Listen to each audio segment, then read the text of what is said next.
James Williams sat in his office on a rainy Friday afternoon, staring blankly at his computer screen as the weight of his actions pressed heavily on his chest.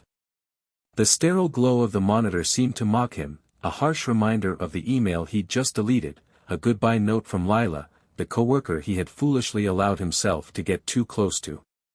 It had started innocently enough, with long hours on a project that demanded late-night meetings and shared frustrations. But somewhere between the laughter and the fleeting glances, lines had blurred, and James had made the worst mistake of his life. Now, weeks after ending the affair, he couldn't shake the gnawing guilt that consumed him.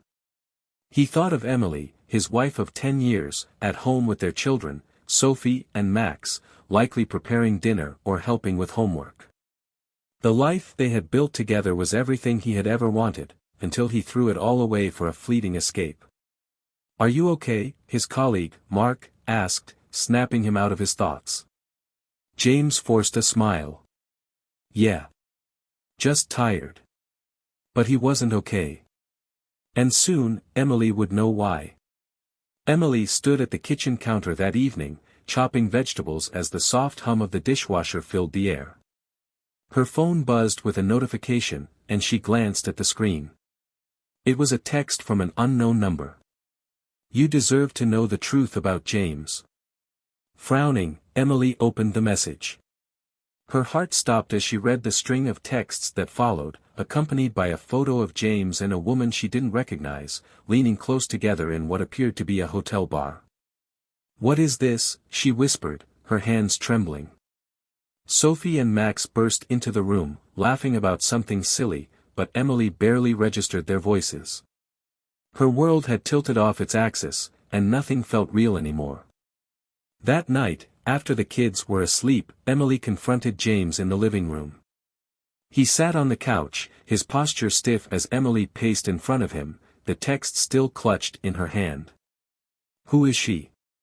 Emily demanded, her voice trembling with anger and heartbreak.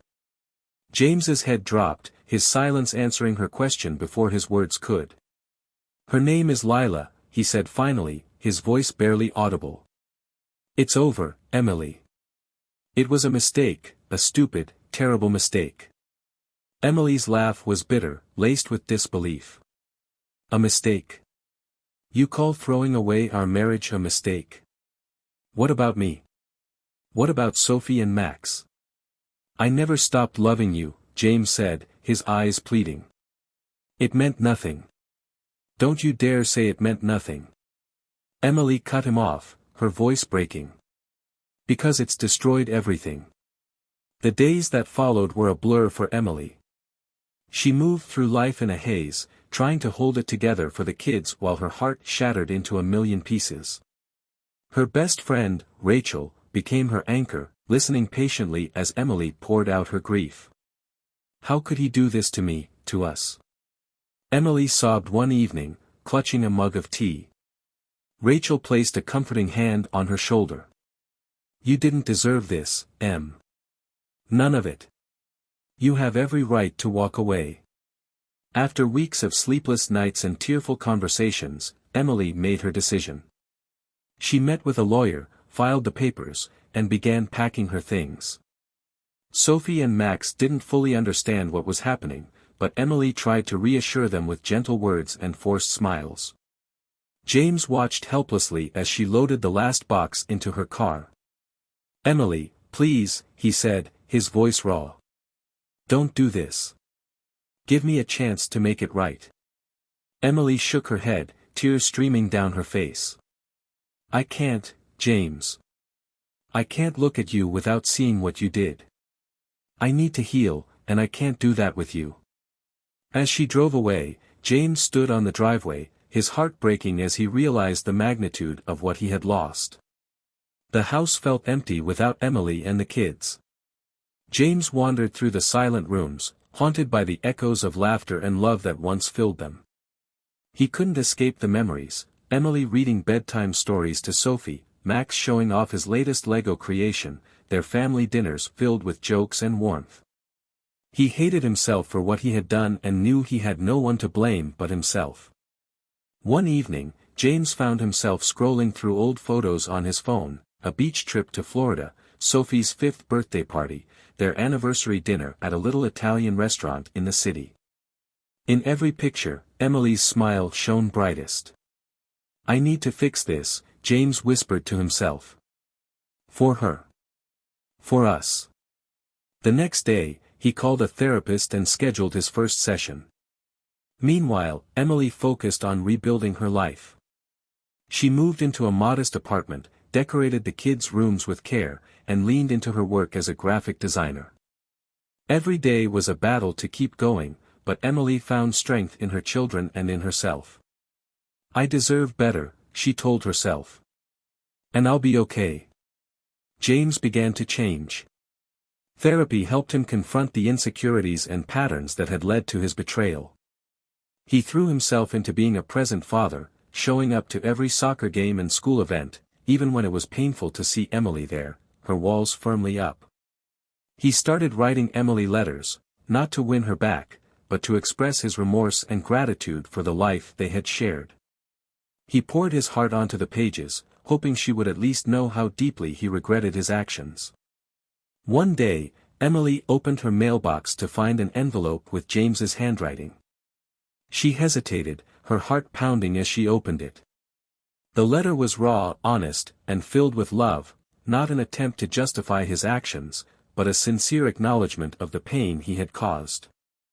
For the first time, Emily felt a crack in the armor she had built around her heart.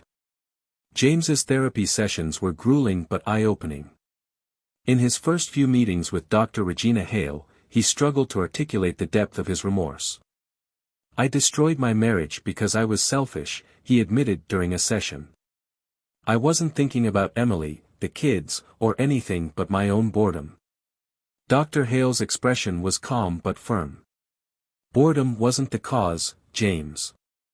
That's the surface-level excuse. What were you really running from?" The question lingered with him long after he left the office. That night, he stared at the ceiling, replaying moments from his marriage, the fights they hadn't resolved, the distance he hadn't acknowledged, and the vulnerability he'd ignored. "I was afraid," James whispered to the empty room. "Afraid I wasn't good enough for her anymore." Across town, Emily settled into her new apartment with Sophie and Max. She worked hard to create a sense of stability for them, decorating their rooms with bright colors and hanging photos from happier times. "Are we going to see Dad this weekend?" Max asked one evening as Emily tucked him in. "Yes, sweetheart," Emily said with a soft smile. "You'll spend Saturday and Sunday with him." "Do you think he's sad?" Sophie asked, clutching her stuffed unicorn. Emily's heart ached, but she forced herself to answer honestly. "I think he is. But we're all going to be okay, I promise." James's letters to Emily became a weekly ritual. Each one was different, some were filled with apologies, others with memories of their early years together. In one letter, he wrote, "I think about the first time I saw you, in that yellow sundress at the campus coffee shop. You smiled at me, and I knew my life was about to change.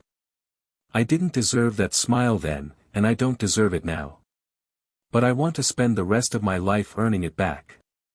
Emily read the letters late at night, her emotions swirling. She didn't respond, but she didn't throw them away, either. Emily found solace in painting, a hobby she had abandoned years ago. She set up a small easel in the corner of the apartment, using the quiet hours after the kids fell asleep to lose herself in color and texture. One evening, Rachel stopped by with a bottle of wine and found Emily staring at a half-finished canvas. "It's beautiful," Rachel said, admiring the sweeping blues and greens. Emily sighed. "It's something. I'm trying to put all the hurt somewhere it can't follow me." Rachel placed a hand on her shoulder. "You're stronger than you think, Em. Don't let him take that away from you." James focused on becoming a better father. He planned outings with Sophie and Max, helping Max perfect his soccer skills and teaching Sophie how to bake cookies. "Dad, why don't you live with us anymore?" Sophie asked one afternoon as they rolled out cookie dough. James paused, choosing his words carefully. Because I made a mistake, Sophie. And I hurt your mom. But I love you and Max more than anything in the world, and I'm going to keep showing up for you no matter what. Months passed before Emily allowed herself to reply to one of James's letters. Her response was cautious, a simple acknowledgement that she had read his words and appreciated his honesty. James was stunned when he received her note, clutching it like a lifeline. "It's not much," he told Dr. Hale during his next session. "But it's more than I deserve." Dr. Hale nodded. "It's a start. What you do next matters more than what you say." One Saturday, after dropping the kids off at James's house, Emily found herself wandering into a coffee shop she hadn't visited in years. To her surprise, James was there, sitting in the corner with a notebook and a cup of black coffee. Their eyes met, and for a moment, the world seemed to pause. "Hi," Emily said hesitantly. "Hi," James replied, his voice laced with hope. They talked for a few minutes, small talk about the kids and their schedules, before Emily excused herself. But as she walked away, she couldn't ignore the warmth that lingered. Over time, Emily began to notice the changes in James. He was more patient with the kids, more attentive during school events, and more present in their lives. At Max's soccer game, James stood beside Emily on the sidelines, cheering loudly as Max scored a goal. "Good job, buddy," James shouted, high-fiving his son as he ran past. Emily glanced at James, a small smile tugging at her lips. For the first time, she allowed herself to wonder if he truly was a different man. One evening, James asked Emily if they could meet for coffee. To her surprise, she agreed. At the coffee shop, James looked nervous but determined. "I know I've apologized in letters, but I need to say it to your face. I'm sorry, Emily. For everything. I don't expect you to forgive me, but I want you to know that I'm trying to be better, not for you, but because you deserve better." Emily studied him, her heart conflicted. "I appreciate that, James. But trust isn't something you can rebuild overnight." "I know," James said softly. "I'll wait as long as it takes." As Emily drove home that night, her mind replayed their conversation. For the first time in months, she felt a flicker of something she hadn't dared to acknowledge: hope. Co-parenting wasn't easy, but it brought James and Emily into each other's lives more often than either expected. Birthday parties, school functions, and weekend drop-offs forced them to navigate a delicate balance between maintaining boundaries and keeping things amicable for Sophie and Max. At Sophie's 8th birthday party, held at a local park, James arrived early to help set up. Emily watched him tie balloons to the pavilion railings, his movements purposeful and focused. "Thanks for helping," Emily said, handing him a bag of party favors. James smiled. "Anything for Sophie." As the party unfolded, James took charge of the games, drawing laughter from the kids and even a few smiles from Emily. For the first time, the day didn't feel weighed down by the awkwardness of their separation. One evening, Sophie asked if her parents could attend her school talent show together. "I want you both there," she said, her eyes wide with hope. Emily hesitated but agreed, and when the night arrived, she and James sat side by side in the crowded auditorium. Sophie's performance, a spirited rendition of a Taylor Swift song, drew cheers from the audience, and Emily found herself clapping alongside James, their shared pride momentarily bridging the gap between them. "That was amazing," James said as Sophie joined them afterward. "Did you see me, Dad?" Sophie asked, beaming. "We both did," Emily replied, and for a moment, it felt like old times. James's transformation wasn't just a one-time effort, it became a pattern. He attended every parent-teacher conference, helped coach Max's soccer team, and volunteered for school fundraisers. "Dad's been so cool lately," Max said one evening as Emily tucked him in. "Yeah, he has," Emily agreed, her heart softening. She couldn't ignore the changes. James seemed more present, more thoughtful, and more committed to his role as a father, and, perhaps, to proving he had changed. A few weeks later, James invited Emily to join him for coffee after a soccer game. Hesitant but curious, she agreed. They sat in a quiet corner of the cafe, the hum of conversations around them providing a gentle backdrop. "I want to thank you," James said, stirring his coffee, "for letting me be part of the kids' lives the way I am. I know I didn't make it easy." Emily nodded. "You're stepping up, and they need that." "And you?" James asked cautiously. Emily met his gaze, her expression guarded but not unkind. "I'm still figuring that out." The turning point came during a community fundraiser at Sophie's school. James and Emily worked together to organize the event, coordinating games, food stands, and raffles. As the evening wound down, Emily found herself laughing at one of James's jokes, a sound she hadn't expected to hear around him. "Did you just laugh?" James teased, his grin boyish. "Don't get used to it," Emily replied, though her smile lingered. James began to show his care in smaller, quieter ways. He left handwritten notes in Sophie's lunchbox, helped Max with his science project, and even mowed the lawn at Emily's apartment complex when her mower broke down. "Thanks for the lawn rescue," Emily said one afternoon, handing him a glass of iced tea. James shrugged. "You've got enough on your plate." It was these little gestures that began to chip away at the walls Emily had built around her heart. The holidays brought new challenges, and opportunities. Sophie and Max begged for a family dinner, and after some deliberation, Emily agreed to host. James arrived early, armed with a pumpkin pie and a nervous smile. He helped set the table, carve the turkey, and entertain the kids with stories from his childhood. As they sat down to eat, the warmth in the room felt almost tangible. For the first time in months, Emily didn't feel the weight of their history pressing down on her. One evening, Max called James in tears, upset about a fight he'd had with a friend. Without hesitation, James drove to Emily's apartment to comfort him, staying until Max was calm and ready for bed. Afterward, Emily walked James to the door. "Thank you," she said, her voice soft. James looked at her, his expression earnest. "I'll always be there when you need me. For Max, for Sophie, for anything." Emily didn't reply, but the sincerity in his voice stayed with her long after he left. One Saturday morning, Emily found herself texting James, inviting him to join her and the kids for a hike. When they reached the trail, Sophie and Max ran ahead, leaving Emily and James to walk side by side. "This is nice," James said, glancing at her. "It is," Emily admitted. They walked in silence for a while, the tension that had once defined their interactions now replaced with a tentative sense of peace. By the time they reached the top of the trail, the sun was setting, casting a warm glow over the city below. Sophie took Emily's hand, and Max grabbed James's, pulling them together for a family photo. As they stood there, Emily couldn't ignore the feeling in her chest, a spark of something she hadn't felt in a long time.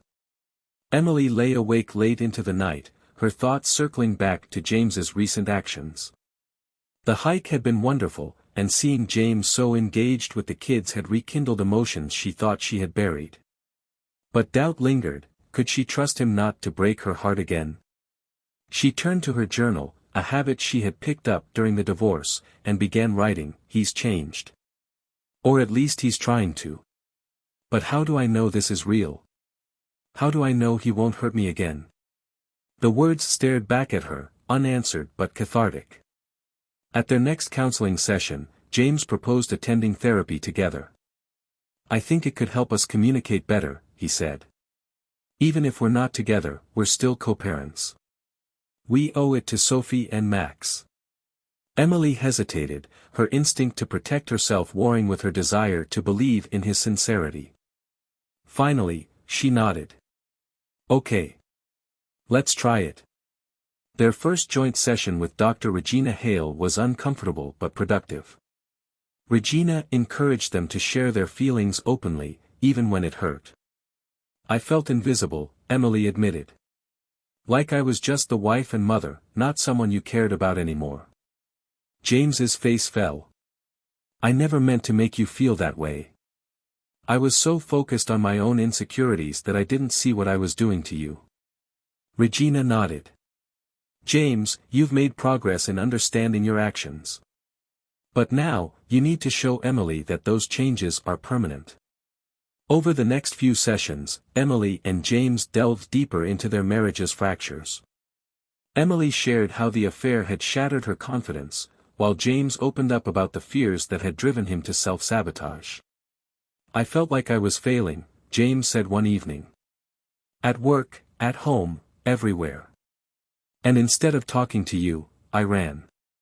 You didn't just run, Emily replied, her voice trembling. You destroyed what we had. James nodded, his eyes filled with regret. I know. And I'll spend the rest of my life trying to rebuild it, if you let me. Outside of therapy, James continued to prove his commitment. He signed up for a parenting class, volunteered at Sophie's school carnival, and even joined a support group for men working to repair broken relationships. At one of their weekly coffee meetings, Emily asked him about the group. It's humbling, James admitted. Hearing other guys talk about their mistakes and their struggles, it reminds me how much I still have to learn. Emily sipped her coffee, a small smile forming. I never thought I'd hear you say something like that. Emily's growth was equally transformative. She continued painting, eventually entering one of her pieces in a local art show. James attended with Sophie and Max, standing quietly at the back as Emily introduced her work to the crowd. That's my mom's painting. Sophie announced proudly, pointing to a canvas of vivid blues and greens. James's chest swelled with pride. Later, he approached Emily. It's beautiful, he said, his voice filled with admiration. Thank you, Emily replied, her cheeks flushing. For the first time, his praise felt genuine, not obligatory. Christmas was a turning point. Emily invited James to spend Christmas morning with her and the kids, a decision that surprised even her. They exchanged small gifts, shared a breakfast of pancakes and hot cocoa, and spent the afternoon building a snowman in the yard.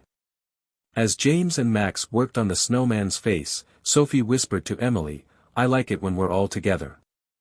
Emily hugged her daughter tightly, the warmth of the moment melting a little more of her hesitation. One snowy afternoon, James suggested revisiting the place where they had shared their first date, a tiny Italian restaurant tucked into a quiet corner of town. Emily agreed, her curiosity outweighing her reservations. Over plates of pasta and glasses of wine, they reminisced about their early days. Do you remember how nervous I was that night? James asked, laughing. Emily smiled. You spilled your drink on the waiter. They laughed together, the sound unfamiliar but welcome. The following week, James invited Emily to his house for dinner, cooking her favorite meal, chicken piccata with roasted vegetables. I wanted to say thank you, James said as they sat down. For giving me the chance to show you that I can change. Emily was touched by the gesture. You've come a long way, James. But trust takes time. I'll wait as long as it takes, he said. That night, as Emily drove home, she felt a shift in her heart. The pain of James's betrayal hadn't vanished, but it no longer felt insurmountable. For the first time in months, she allowed herself to hope, not just for herself, but for them. The new year arrived with quiet optimism, and James decided to take a bold step forward. He invited Emily to a community art exhibit where he'd secretly contributed his first painting, a clumsy but heartfelt attempt inspired by her work. When Emily saw the piece, a simple but evocative depiction of a sunset over a calm lake, she was stunned. You painted this? She asked, her voice laced with disbelief. James nodded, smiling sheepishly. I wanted to understand you better. And honestly, it helped me understand myself. Emily traced the strokes with her eyes, touched by the effort. It's beautiful. As winter turned to spring, Emily and James began spending more time together outside of co-parenting. They took the kids to the zoo, attended Sophie's choir performances, and even planned a surprise birthday party for Max. During one of their outings, Emily caught James teaching Max how to ride a bike, his patience and encouragement bringing a smile to her face. Later, as they packed up for the day, Emily said softly, "Thank you, James, for being here." James looked at her, his gaze steady. "There's nowhere else I'd rather be." When Sophie suggested a family vacation for summer break, Emily hesitated but ultimately agreed. They chose a quiet beach town, renting a small cottage for a week. The trip was filled with laughter and warmth, sandcastle contests, sunset walks, and shared dinners that reminded Emily of the best parts of their marriage. One evening, as the kids slept, Emily and James sat on the porch, the sound of waves filling the silence. "This feels nice," Emily admitted. James nodded. "It does. I missed this. I missed us." Emily didn't reply, but the softness in her expression spoke volumes. In late July, James surprised Emily with a small box containing a delicate gold bracelet adorned with a tiny charm, a daisy, her favorite flower. "It's for our anniversary," he said quietly. "I know we're not there yet, but I wanted to honor the day we started." Emily's eyes welled with tears as she fastened the bracelet around her wrist. "Thank you," she whispered, the gesture stirring emotions she hadn't fully acknowledged. One evening, after dinner with the kids, James asked Emily if they could talk. "I know I've hurt you in ways I can never undo," he began, his voice steady but filled with emotion. "But I also know that I love you more than anything, and I will spend the rest of my life proving that if you let me." Emily's heart raced as James continued. "I'm not asking you to take me back today or tomorrow. But I'm asking for a chance. A chance to rebuild what we had, better, stronger." That night, Emily sat alone in her apartment, replaying James's words. She thought of the man he had been and the man he had become, the years they had shared and the love they had lost. Her mind drifted to a conversation with Rachel months earlier. "You'll know when you're ready," Rachel had said. "And when you are, don't let fear hold you back." For the first time, Emily felt ready. The following weekend, Emily invited James to a park where they had once shared countless picnics and lazy afternoons. As they walked along the lake, Emily stopped and turned to him. "I've seen the changes in you, James. I've felt them. And I think I'm ready to try again." James's breath caught, his eyes searching hers for confirmation. Emily smiled, a tear slipping down her cheek. "I still love you. I always have." Their reconciliation wasn't instantaneous, but it was deliberate and steady. They attended more therapy sessions, communicated openly about their fears and hopes, and worked to rebuild the trust that had been shattered. Emily began spending more time at James's house, and eventually, they decided to move back in together, this time as equal partners with a renewed sense of commitment. A year after their reconciliation, James surprised Emily with a vow renewal ceremony. The small, intimate gathering was held at the Italian restaurant where they had shared their first date. Sophie and Max acted as ring bearers, and Rachel officiated, her joy for Emily evident in her glowing smile. "I vow to honor, respect, and cherish you every day," James said, his voice steady as he slipped the ring onto Emily's finger.